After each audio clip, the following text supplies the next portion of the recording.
Hi. Andhra Pradesh రాజకీయం చాలా ఉత్కంఠగా రేపుతుంది. ఎందుకంటే ఎలక్షన్లు ఎక్కువ దూరం లేవు కాబట్టి గట్టిగా చూస్తే మనం 2 నెలల లోపే ఉన్నాయి, అంటే 50 రోజులు ఉంది.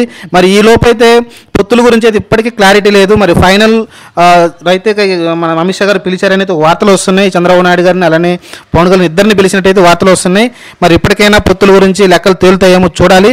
ఎందుకంటే ఇప్పటి వరకు మన రీసెంట్గా వెళ్ళి వచ్చిన చంద్రబాబు నాయుడు అయితే సైలెంట్గా దాదాపు వారం 10 రోజుల పాటు అయితే ఇంట్లోనే సైలెంట్గా కూర్చున్నారు. కనీసం బయటకు కూడా రాలేదు, మీడియా ముందుకు కూడా రాలేదు. ప్రతిసారి ఢిల్లీ వెళ్ళినప్పుడల్లా మీడియా ముందుకు వచ్చేసి అయితే ఒక విలేకరుల సమావేశం పెట్టి జరిగిన విషయం అయితే చెప్పేవారు. కానీ మొన్నైతే సైలెంట్గా వెళ్ళిపోయారు. దాదాపు వారం రోజుల పాటు అయితే ఇంట్లోనే ఉన్నారు. నిన్న ఫైనల్గా అయితే బయటకు వచ్చేసి అయితే వాళ్ళ అభిమానులకి అయితే చెప్పడం చూసాం, వాళ్ళ కార్యకర్తలకి మన కొన్ని తమ్ముళ్ళు మన కొన్ని త్యాగాలు అయితే చేయాల్సి ఉంటుందని అయితే ఆయన క్లియర్గా అనౌన్స్మెంట్ ఇచ్చారు. ఆ త్యాగం అంటే మనకు అర్థమైంది కదా, జనసేనకి అలానే బీజేపీకి కొన్ని సీట్లు అయితే ఇవ్వాల్సి ఉంటుంది. ఆ సీట్లు ఇచ్చిన పరిణామంలో కొంతమంది అంతకుముందు పోటీ చేసిన ఎమ్మెల్యేలు కావచ్చు, లేకుంటే ప్రస్తుతం ఉన్న ఎమ్మెల్యేలు కావచ్చు, వాళ్ళ సీట్లు అయితే కోల్పోవాల్సి ఉంటుంది. బీజేపీ పోటీ చేసే చోట అలానే జనసేన పోటీ చేసే చోట ఖచ్చితంగా కనీసం 30-40 సీట్లన్నా వాళ్ళు త్యాగం చేయాల్సి ఉంటుంది. కాబట్టి కొంచెం ముందే అయితే సమాచారం ఇచ్చారు చంద్రబాబు నాయుడు గారు అయితే. కనీసం 40 సీట్లు అయితే వాళ్ళిద్దరికి వచ్చే అవకాశం కనిపిస్తుంది. ఎందుకంటే జనసేనకు 20 సీట్లు ఇచ్చిన 15 సీట్లు బీజేపీకి ఇచ్చిన మొత్తం 40 సీట్లు అయితే అవుతున్నాయి. కాబట్టి 40 సీట్లు అయితే మన టీడీపీ ఏదైతే ఎమ్మెల్యేలు ఉన్నారో, మాజీ ఎమ్మెల్యేలు కావచ్చు, ప్రస్తుతం ఎమ్మెల్యేలు కొంతమంది త్యాగం చేయాల్సి ఉంటుంది. ఇది ఓవరాల్గా మరి ఒకవేళ ప్రకటించిన తర్వాత అసమ్మతి ఎంతవరకు వెళ్ళవస్తుందో చూడాలి. ఎందుకంటే ఆల్రెడీ వైసీపీ అయితే దాదాపు ఈ 75 సీట్ల దాకా అయితే అనౌన్స్ చేసింది. 80 సీట్ల దాకా అయితే సగం పైనే వచ్చినట్టు, ఆల్మోస్ట్ ఇంకా 80 సీట్లు అయితే ఉంది. ఆల్రెడీ జగన్మోహన్ రెడ్డి అయితే 3 పెద్ద బహిరంగ సభలు అయితే పెట్టడం చూసాం. దానికి లక్షలాది మంది అయితే రావడం చూసాం. అలానే రీసెంట్గా ఆయన పెద్ద వ్యాఖ్యలు అయితే చేయడం చూసాం. సైకిల్ బయట ఉంటుంది, గ్లాసు సింకులో ఉంటుంది, ఫ్యాన్ ఇంట్లో ఉంటుంది అయితే ఒక డైలాగ్ అయితే విసరడం చూసాం. ఈ డైలాగ్ తోటి అయితే వైసీపీ కార్యకర్తలు ఉత్సాహం వచ్చింది. దీని నుంచి చాలా విమర్శలు అయితే చేస్తూ ఉన్నారు.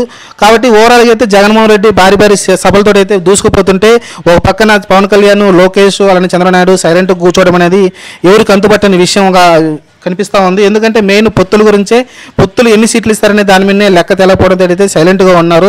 ఒక్కసారి పొత్తు లెక్కలు తేలిని అంటే మటుకు ఆంధ్రప్రదేశ్ మొత్తం అయితే దున్నేస్తారు. ఒక పక్కన పవన్ కళ్యాణ్, ఒక పక్కన లోకేష్, ఒక పక్కన చంద్రబాబు నాయుడు గారు, అలానే బీజేపీ తరఫున అమిత్ షా కావచ్చు, మోడీ కావచ్చు, మొత్తం ఆంధ్రప్రదేశ్ మొత్తం చుట్టేస్తారు.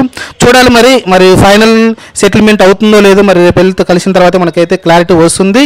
మరి ఇప్పటివరకు అయితే దాదాపు 10 సీట్ల వరకు ఎంపీ సీట్లు అయితే టీడీపీ త్యాగం చేయాల్సి ఉంటుంది. జనసేనకి ఒక 3 ఉండొచ్చు, ఒక 7 సీట్లు అయితే బీజేపీకి ఇచ్చే అవకాశం ఉంటుంది. కాబట్టి ఎందుకంటే ఎమ్మెల్యే సీట్లు పెద్దగా బీజేపీ అడగదు, ఎంపీ సీట్లు ఎక్కువ అడుగుతుంది. కాబట్టి ఎందుకంటే వాళ్ళ టార్గెట్ వచ్చేసి 400 ఎంపీ సీట్లు టార్గెట్ పెట్టుకుంది బీజేపీ అయితే.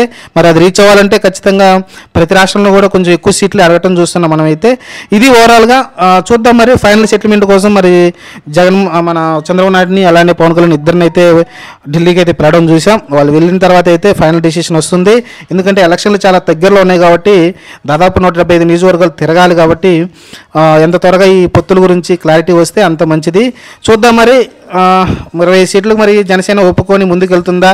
ఒకవేళ 25 సీట్లు తీసుకున్న తర్వాత మరి కాపులో ఉన్న అసమ్మతి ఏదైతే గౌరవపరమైన సీట్లని పవన్ కళ్యాణ్ చెప్పాడు, మరి ఆ గౌరవపూర్వకమైన సీట్లు 25 సీట్లైనా అంతకన్నా ఎక్కువ కోరుకుంటాడా చూడాలి. మరి ఒకవేళ 25 సీట్లు ఇస్తే, అలానే సీఎం షేరింగ్ లేకుండా 25 సీట్లు ఇస్తే మరి కాపులో ఉన్న వ్యతిరేకత కోల్పోయి, లేకుంటే కాపు మొత్తం ఏదైతే తూర్పుగోదావరి, పశ్చిమ గోదావరి ఉన్న కాపులు మొత్తం ఓట్లు వేస్తారా లేదని చూడాలి. ఎందుకంటే తూర్పుగోదావరి, పశ్చిమ గోదావరిలో మెయిన్ ఉంటుంది. అక్కడే ఒక 10-15 సీట్ల దాకా అయితే ఇవ్వడం చూస్తాం. అక్కడే కీలకంగా ఉంటుంది. పవన్ కళ్యాణ్ కూడా అక్కడి నుంచే పోటీ చేసే అవకాశం ఉంటుంది. కాబట్టి మరి కాపుల్లో మరి వ్యతిరేకత వస్తుందా, లేకుంటే మళ్ళీ పవన్ కళ్యాణ్ గెలిపించుకొని కనీసం 15 సీట్లన్నా గెలిపిస్తారేమో చూద్దాం. ఇదంతా చూడాలంటే ఈ ఏప్రిల్ దాటినాక మనకు తెలుస్తుంది. వీడియో నచ్చితే ఛానల్ సబ్స్క్రైబ్ చేయండి, లైక్ చేయండి, షేర్ చేయండి. Thank you.